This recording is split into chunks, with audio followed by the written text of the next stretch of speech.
Ano na naman? Gawa ka ng profile yung sabihin at nasunod ko sa'yo. Hindi ba naman eh? Gagawin ko na lahat kung yung mga dating up na yan. Basta ko dyan. Ako, ano mo talaga? Paano tayo makakahanap ng jowa mo kung ganyan ka? Hmm? Di ba ibang kita ha? Hindi ka na po pabata. Baka mamaya-maya, ina-expire na po yung address mo, sayang naman. Hiling naman ako makipagkilala. Sabi ko nga sa'yo, di ba? O, may kung kalokohan mo yung pinag sa akin po, sa naghahanap ng kalit. O, di ba, nirasayan ko naman yun? Ay, oo nga pala. Si ano yun, di ba? Si PJ?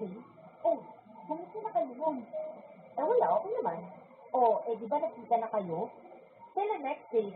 In fairness, ha, may itsura yun, ha? Oo nga, may itsura tsaka masayang kasama. Kasi yun nga, bata pa naman kasi.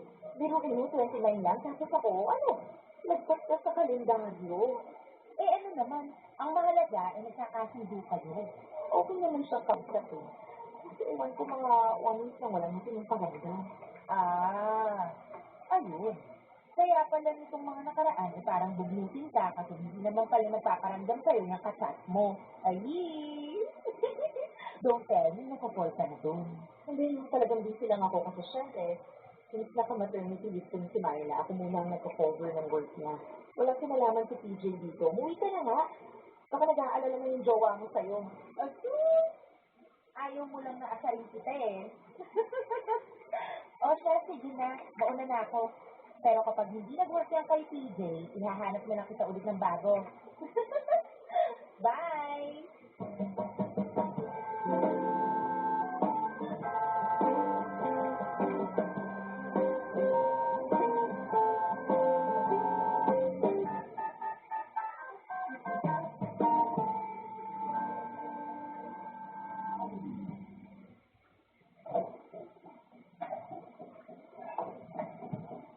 Ay, ang likod ko. Ay, pero matanda na nga yata talaga ako. Nagtutunugan na yung mga buto ko. Ay, naku, baka higa na. Maglalaba pa ako bukas. Oh, si PJ sinasabi. Nakagot na. Oh, PJ. Kumusta ka? Okay na naman. Parang tamlay ng boses mo. May sakit ka ba? Ay, na, pagod lang. Kakauwi ko lang. Ah, 11 p.m. na. Kakauwi mo lang. Ikaw talaga.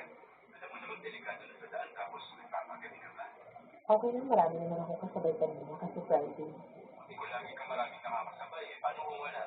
Tapos magpapagabi ka pa. Ikaw talaga pinag-aaral ng mo ko eh. Ah, pasensya na napataas yata yung boses ko. Nag-aalala lang naman ako sa'yo eh. Nag-aalala ka pero hindi ka nagpaparanda? Ah, sorry dyan. May mga pinagdadaanan at pinag-iisipan lang ako. Ano ba kasi iniisip mo? Lang naman. Patutulog na lang ako. Teka, sandali. Ano ba yun? Kung totoo yan, kaya hindi rin ako nakakapagparamdam kasi iniisip din nila eh. Ako? Bakit? Wala. Iniisip ko lang kung paano ako magiging enough for you. Ha? Bakit ka naman nagsabi? Siyempre, ikaw may stable ka na sa trabaho. Tapos ako, ito kaka-resign lang pero naghahanap naman ako ng bagong work. Tapos sabi mo pa sa akin, kaya mo na mas bata kaysa sa'yo.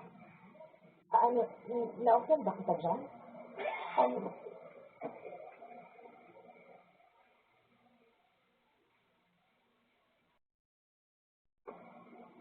Apple Card is a no-fee credit card that you can apply for right.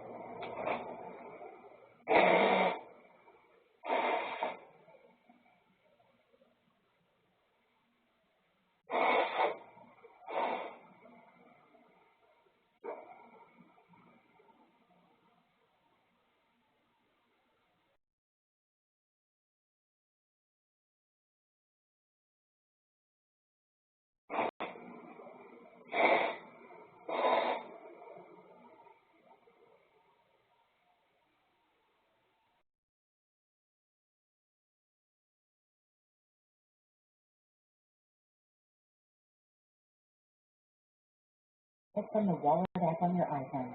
Set the credit approval. Variable APRs for Apple Card range from 17 points.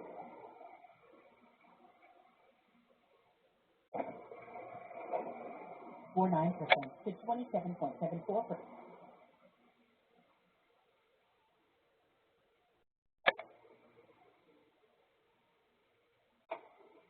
Hindi lang din naman literal na age yung ibig kong sabihin. I mean, syempre, pag may mga mas bata naman pero mature na nag-isip, di ba? Sabagay. Pero, yun, pinag-isipan ko kung paano ko mas mapapanamit sa'yo kahit ganito ako. Ikaw naman, kaya nga tayo nag-uusap, di ba? Para mas magkakilala pa tayo. Ibig bang sabihin, kung sakaling kaya hindi ka ulit nagpipagkita, papayag ka ba? Wala ko pinag-isipan ko. Yan talaga yung nabibis ko sa'yo eh. Yung matulog kong tawa. Ano? Totoo nga, nabibis na kita. Kaya nga tumawag ako eh para makausap ka ulit. Ikaw naman kasi may problema ka na pala, hindi ka naman nagsasabi sa akin. Nandito naman ako para sa mga kwento mo. Talaga? Sige, hindi na ako mawawala mula ngayon. So, paano? Pwede pa kita ulit makasama lumabas. Pwede naman. Sabihin mo lang kung kailan. Ayos. Gusto ko sana kita makausap matagal kaya lang. Anak kong pagod ka rin. Matulog ka na muna. Bukas na lang kita ulit kukulitin. Ikaw talaga. O sige na, good night.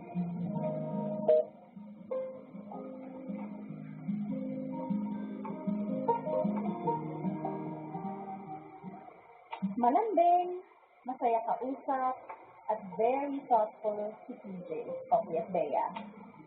Simula nga nung nagka-chat kami, palagi na ako napapangiti sa mga balat niya. Very vocal din siya sa pag-express ng feelings niya para sa akin. Pero sabi ko nga sa kanya, huwag mo na kami magmadali since kakakilala pa lang namin. Basta si PJ sa 5 magkakapatid, Poppy at Bea. Kaya siguro, great, so guys, let's eat. Chicken McDo, napakasarap. I think it's fried. Feeling hot to this freshly fried. Talagang nakaka-satisfy with you wanna.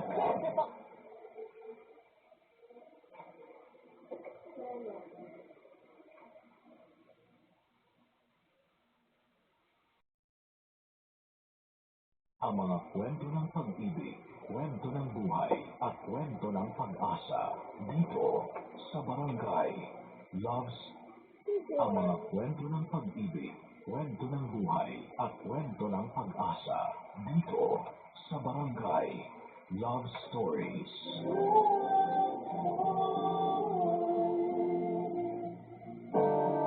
Importante ang pagkakaunawaan at respeto sa isang pamilya para maging mabuti ang ugnayan ng bawat isa.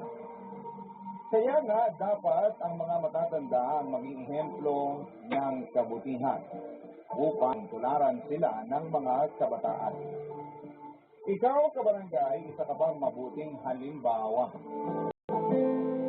Dear Papa Dudu, ang pagtanda ay isang pribilehiyo para sa akin. Dahil patunay lamang yon na kapag nadadagdagan ang edad ng isang tao ay nagiging wais siya dahil nakakasa ang kanyang pag-iisip mula sa mga karanasan at aral sa buhay na natutunan niya. Pero hindi lahat ng mga tao na nagdiriwang kanilang kaarawan ay tumatandang mas matalino at maalam sa mundo. May iba sa kanila ay tumatandang paurong, katulad na lamang ng nanay ko. Bago ko ikwento ang buhay ko ay gusto ko muna magpasalamat sakaling mapili po ninyong basahin sa programa ninyong Barangay Love Stories ang sulat ko. Tawagin na lamang po ako sa pangalang Amelie. 29 years old at taga-Taguig at nagtatrabaho bilang call center agent. Napasulat ako sa inyong istasyon upang humingi ng payo at kaunting lakas ng loob para gawin ang bagay na malalaman ninyo sa dulo ng aking sulat. Pero bago yon ay magsisimula ang kwento